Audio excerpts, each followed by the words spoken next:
Hey there, YouTube. I'm Ikitsu. This is the Ikitsu Times. Welcome to my channel. Welcome to a little bit of Sins of Solar Empire 2.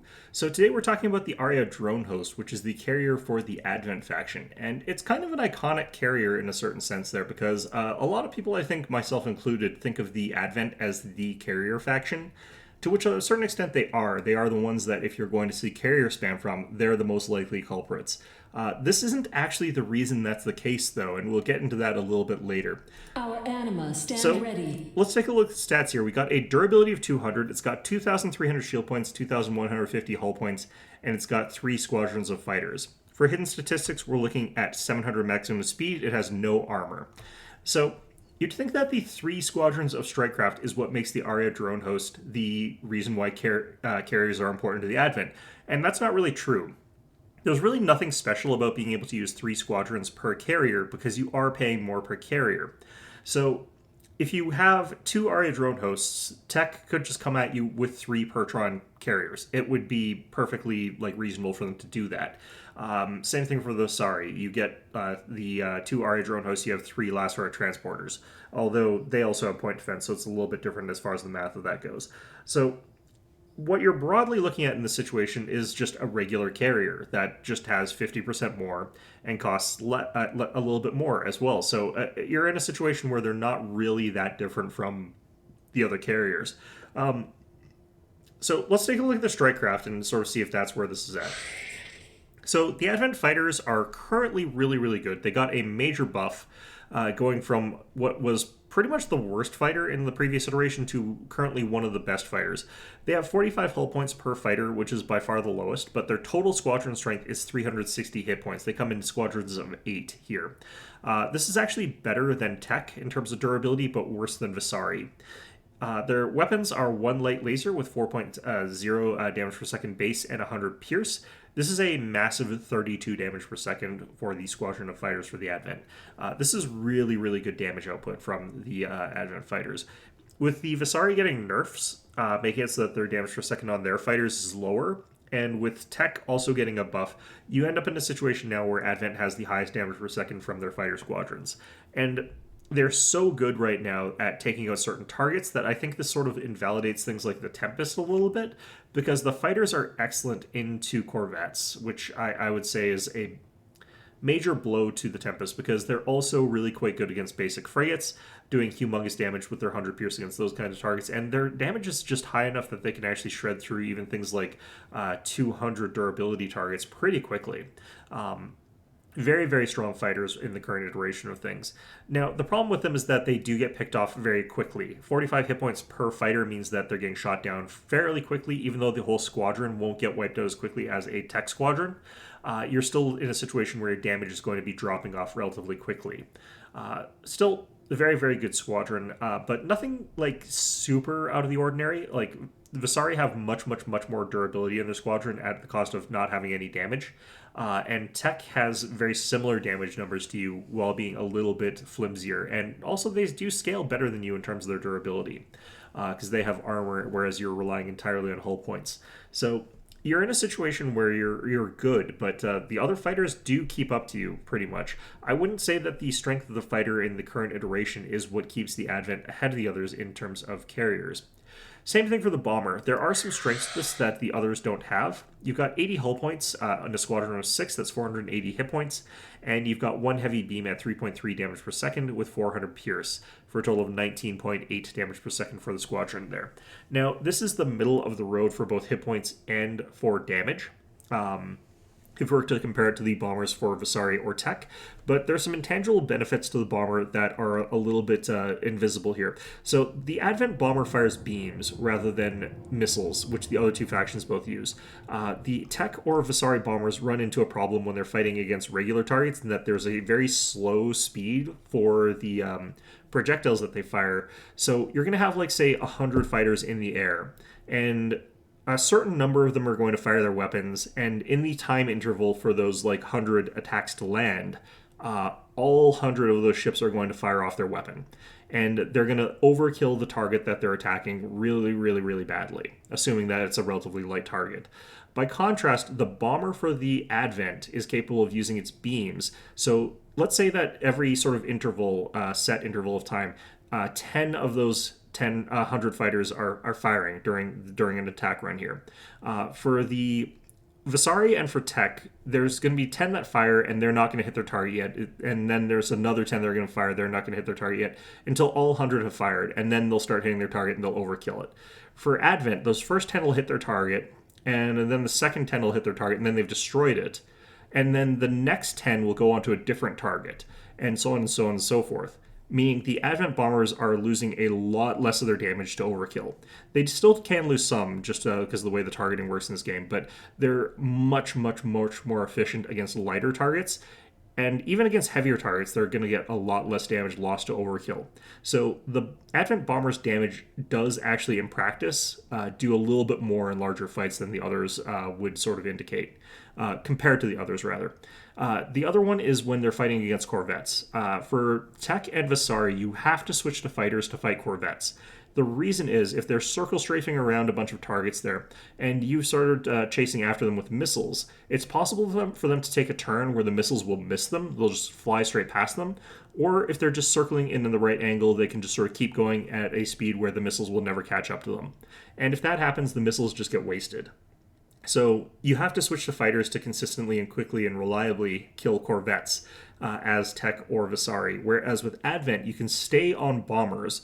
And while the fighters are definitely way stronger at killing bombers, killing Corvettes, the bombers are actually capable of doing it. So if you switch to bombers, because most of your opponents have used hard targets, there's nothing wrong with just throwing those bombers and using them to kill a bunch of Corvettes if those show up there. The last thing that the Advent bombers are better at is chasing. If the enemy has decided that they're going to sort of chase after your fleet and you're kiting around in circles with your carriers, what tends to happen is your bombers are going to end up behind the enemy fleet and will be chasing after them. For Tech or Visari, the missiles that they're using, depending on what they're chasing after, might actually time out before they hit the target. And this does depend on the target to a certain extent and a lot of other intangible factors. But the Advent bombers never have that problem. They will always just hit their target, making it so that they sort of have maximum damage against running targets. This is a really good bonus because you are, like I said, trying to kite with these things. And as a result, you can end up in a situation where even though you're running away, the enemy's functionally running away from your bombers that are behind them, meaning that you're going to end up in a situation where Advent bombers are just way, way, way more efficient.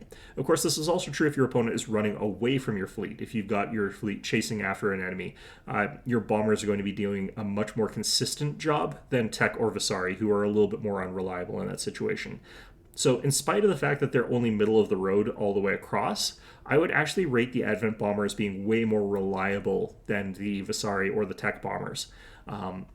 So I really, really like that sort of attribute of the Advent bombers there. So for hostility, we're going to take a look at the tech tree here. We've got, actually one more thing I want to talk about here. So cost. The Aeria drone host costs 20 supply, 710 credits, 285 metal, and 330 crystal. So the thing about the Aeria drone host is that it's 6.33 supply per strike squadron, repeating, compared to 7 for a strike squadron for Tech and 7.5 for Visari. Visari is actually fairly efficient because they also get those point defense cannons that are fairly powerful. So the Aeria drone host is a little bit more supply efficient than the Tech or Visari options, but not by a huge amount. Same thing for their price. The Aeria drone host per squadron is the cheapest out of all the carriers, but not by a gigantic amount there. And because their comparable strike craft are pretty much the same in terms of overall effectiveness, in my opinion, to the Tech or Visari versions, I would rate them all fairly equally overall. I do think that the Aeria drone host is just overall the most cost-effective of the carriers, but it's not by a huge amount. It's like by 10% for both supply and for cost, or more, depending on which one you're comparing it to, and how you're doing the price comparisons, etc., etc. But it's not dramatically different in cost compared to the others, right? So that's not also what makes the Advent the carrier faction, or why they're so much better than everyone else at carriers. So I might as well reveal the secret here. It's actually because of the Halcyon. The Shield Blessing and other effects of the Halcyon are super, super powerful for carrier play. And unlike everybody else's carriers, the Halcyon directly impacts the carriers that you take that are not the Halcyon. including other Halcyons. So you can spam them to a certain extent and have them support each other in that sort of way. Because Shield Blessing works on all of your fighters in that gravity well. And because of that, if you've got like a dozen Aeria drone hosts and they're sort of milling around there, and their fighters are sort of like milling around, they get boosted by the Shield Blessing, and suddenly they've got like 200 extra hit points each. And 200 extra hit points on your fighters is like an extra 1,600 hit points for the squadron. This is really hard for opponents to deal with, to the point where if you've got a bunch of ships that are all using Shield Blessing, and if you're going this route, you probably are going for that, you can end up in a situation where your opponent cannot feasibly kill your strike craft in any reasonable amount of time, even if they're using the Anarchal Wanderer and they're using the Pulse with it. So as a result, Advent can actually output virtually invulnerable strike craft, making it so that your opponent has to actually kill all of your actual carriers. This is not that easy to do. Carriers are very, very good at sort of not dying if they really want to. So yeah, this is what makes Advent sort of the carrier faction. There are other sort of bonuses that Advent has over other factions that make their carriers a little bit better as well. But really, it comes down to the Shield Blessing. That is just a really, really powerful sort of boon. The other fact is the Halcyon itself is just a better carrier than the Sova or the Scarantra. Both of those are splitting their sort of goals there. The Halcyon is a pure carrier, plain and simple. The Telekinetic Push even is a minor version of the Pulse used by the Visari. It works in the same sort of way. You use it to destroy missiles, but more importantly, it can heavily damage strike craft and heavily disorder enemy strike craft as well. So yeah, everything about the ship is just superior as far as that sort of role goes. So yeah, that being said though, you can actually still use Aeria drone hosts in fairly modest numbers during the early game because they unlock so early and they're so powerful during that early game.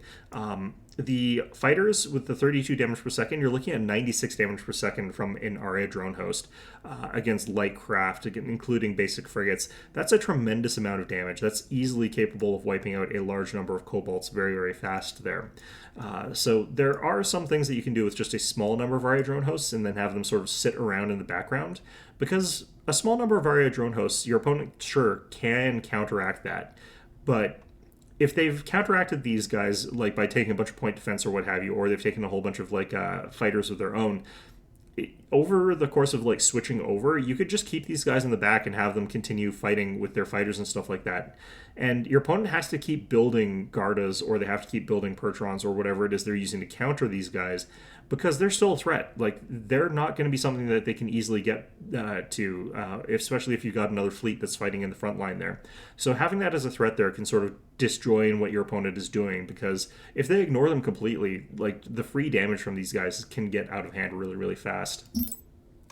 So no unique tech for the Aeria drone host. It's just sort of a basic ship there. I don't think that even really synergizes super well with anything in the Advent roster as far as that goes. So it's one of those ships that operates kind of just as a spam of itself there typically. For shield upgrades, I don't actually think that you care about these too much. You do have a decent shield point pool, but you should be keeping these guys out of combat. And if they are actually stuck in a situation where having like raised shield harmonics really matters, odds are pretty good that they're going to die anyway, so it's not the biggest and most important type of bonus for these guys. You should be keeping your carriers out of combat, and this doesn't help your fighters stay alive any at all either, because they don't have a base shield value. This also doesn't boost the shield values from the shield blessing, so that doesn't really help either. Same thing with the Cascade Shield Restoration or any of the other shield burst effects. That doesn't really help your carriers all that much. Generally, they're getting focused fire down if they're getting chased down and caught, so they won't usually be able to use this type of effect there. You're also usually not building these guys with a fleet that really supports that style of play either. You're not going with a bunch of motherships that are keeping you sustained through that kind of fight there. So realistically speaking, you're not going to get much benefit out of these guys. The weapon upgrades are where it's really at for these guys. Being able to kill stuff faster is the protection that carriers really care about in a lot of situations there. The laser bonuses for your early game, they come in nice and early, and you're going to get a lot of utility out of that. By the time you get to Tech 3, you've got like the maximum bonus there. The diffusion moderation at tier 4 kind of helps these guys in their damage per second a little bit. If they've looped a little bit too far on a drive-by, they'll turn around and sometimes they'll have to close in before they can fire again. which does cut into their damage per second by just a little bit, but it's not that much. Diffusion Moderation is probably increasing your damage by some marginal amount, but I don't think that it's by a humongous amount there. But it still does technically work on your fighters and your bombers there. The beams are for your bombers as well there, so being able to increase those damages is quite nice as well. For substance, this is really not that relevant for this. The carrier itself gains hit points from the Supreme Architecture, from the other hull point bonuses, but ideally speaking, they're not taking those hits. Your fighters do get benefits from these, but by the time you're getting some of these bonuses, you should be getting the shield blessings on your Halcyons. And if you've got that, then the amount they're getting from Supreme Architecture is just absolute peanuts. You're still going to want it. You're still going to want these bonuses to make your fighters a little bit beefier, but you're only getting 13 and a half extra hit points from Supreme Architecture on your fighters. That's not a tremendous amount of hit points. It's okay, but you're not really doing much with that. You're way better off getting more psi power added to your carrier capitals. So for Harmony Research, Protection and Unity doesn't really help you at all. By contrast, if you're playing as Advent Wrath, you do get access to that additional 20% extra damage. That's really strong for carrier play. If you've got carriers that are doing an extra 20% damage, gonna be something that's pretty scary for your opponent to have to deal with there. Now, for Unity, there's a couple different tricks that you can do for both of them with Clairvoyance. Both Advent Wrath and Advent Reborn have access to this.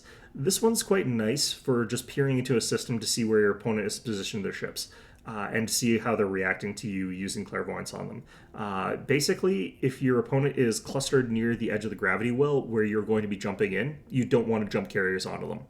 Your carriers want to be jumped into the gravity well so they're exact opposite end of the gravity well from where their opponents are, so that they've got the maximum amount of time for their fighters to do damage before they get caught. If the enemy is camped out right beside there and catches out your bombers and your fighters and your carriers by standing right where you're going to be jumping in, that can really kill you quickly. And being able to peer in there with Clairvoyance or Scouts or whatever it is you end up using can help tremendously. Clairvoyance is also good for those situations where you can't get a Scout through a system very effectively and you know that's going to be 2 jumps. So let's take a look at this sort of area here. Take here an example, we wanted to sort of move into this area here or this area here, and we have to get through Waltari. So for Advent, for all factions, the gravity well for asteroids is really small. So if we peer into here and we see there's nothing there, and we jump all our carriers into Waltari, and the enemy has jumped all their stuff into Waltari as well, that puts us into punching distance right away. So in that particular case, even though we've scouted there, we also have to know what's in these 2 provinces as well, because if there's ships about to jump into here from either of those places, then our carriers could get destroyed really quickly. So Clairvoyance adds a little bit of certainty to a strategy that could potentially have a really hard counter based on positioning. Cleanse isn't really that important for these guys. They, generally speaking, don't want to be saved by Cleanse, and you don't want to target them with Cleanse either, so they're not really a great option for either aspect of this one. Recall can be really good for these guys. If they get stuck in a really bad situation, Recall can get them out of it. But also, in the same way as how you can use a bunch of Tempests and recall them to stop a bunch of Raiders, you can also recall a bunch of Carriers to stop a bunch of Raiders, because you probably have most of your infrastructure clustered around your capital during the early parts of the game. It actually does make things easier to defend as well as other factors. So if you got this sort of all clustered here and you sort of know that Raiders have made it past you, let's say that you've sort of got your stuff over here, you saw the bunch of Raiders heading to here or whatever, you can go ahead and you can teleport all of your carriers into here, and they'll suddenly be able to defend this cluster and destroy all those Raiders really effectively. So I think that there's some synergy between carriers and recall. And also you can also just use this with the fact that these are a kiting ship. You can make it so that you've done a bunch of damage running around a gravity well, and once you no longer have the ability to run around that gravity well, you just recall all the Aeria drone hosts, and you no longer have to sort of worry about that, because they're now sort of in a different system and they're completely safe. So your opponent has finally caught up to them and cornered them, and you just warp them out after you've done a whole bunch of free damage to the opponent there. That's really frustrating for your enemy to deal with there. Sacrifice can actually be useful in a certain sense with carriers. One of the things in particular is if your opponent's really trying to chase them down, there's a couple ways to actually use Sacrifice with carriers. One of the things that you can do with them is just realize that you've got 4,000 450 hit points, and frigates and other fast ships do not. And if you've got this calibrated down to the right amount, you can use a sacrifice and you can have it hit all of those lighter ships that are capable of catching up to your carriers that are faster than them. And it'll blow up all those light ships and make it so that they just have slower ships that you're able to then bomb into submission with the Aeria drone host strike craft. So this is kind of okay for that. The other thing that you can do is when you're on the retreat and you've fled the system, but before your opponent has managed to actually catch up to you, you can pop that while you're in the gravity lane, and that'll destroy the enemy ships without destroying your drone hosts. So there's a couple different ways that you can use that sacrifice ability while you're being sort of skeevy and running around instead of actually staying and fighting. The last one is Resurrection. This is for if you really screw up with these guys, but you're capable of getting back 15 Aeria drone hosts, which is tremendous value for a single cast of this. So if you do screw up with these guys and do lose a bunch of them, you can get back a bunch of them with a single resurrection. That's quite a powerful thing to be able to do, but generally speaking, you have to hope that you don't get put into that position. And that's a level 1 resurrection, by the way. If you've got the maximum level of this, you can get back 30 Aeria drone hosts. That's a lot of supply of drone hosts that you're capable of getting back on those. So fairly powerful effect for that. Now for Advent Wrath, there's different Unity abilities that you're capable of doing.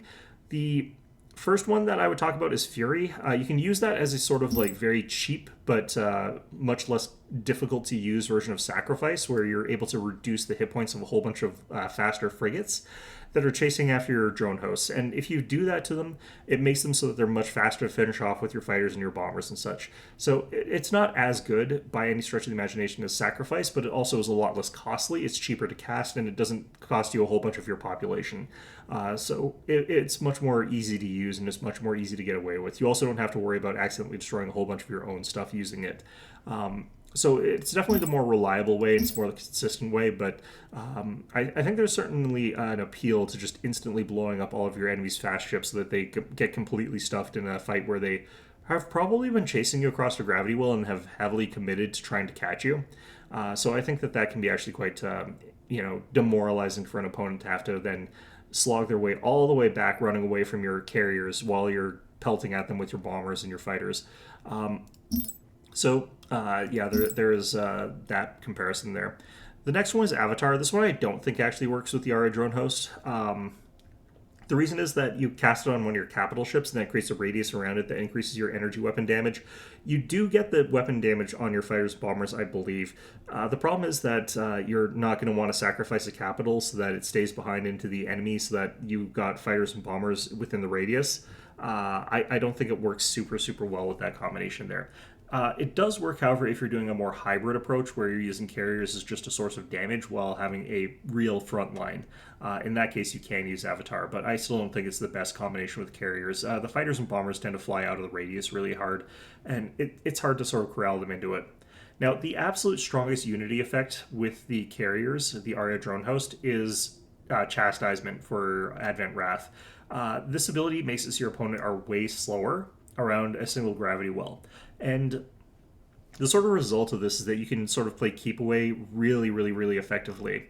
If you've got a situation where you've started off in one corner of the gravity well and your opponent has made it all the way across the gravity well while getting shot at by fighters and bombers the entire time, you could pop Chastisement. Your opponent's suddenly slower at turning. You could sort of skip past them, and they have to slowly turn around and slowly move because their movement speed is slower.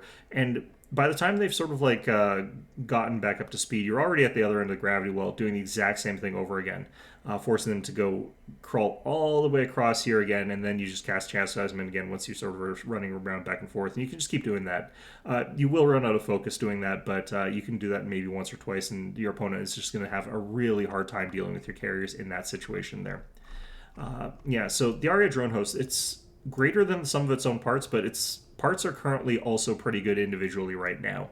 I think that they're in a pretty good spot compared to where they were in the previous patch, although I actually don't like the way that they decided to correct them. They used to have about 20 damage per second on their fighters. They've increased that by over 50%, which is crazy, but probably necessary to keep them up with what's going on otherwise, because point defenses are getting a little bit crazy. The Vasari fighters were way too strong previously relative to the Advent and Tech ones. Now they're probably in a situation where they're about par in overall, but there are other things that Advent can do that make their fighters stronger. It just makes them really, really effective. So anyhow, that's going to be our video for today. I hope you found this one enjoyable. And of course, as always, hope to see you guys all next time.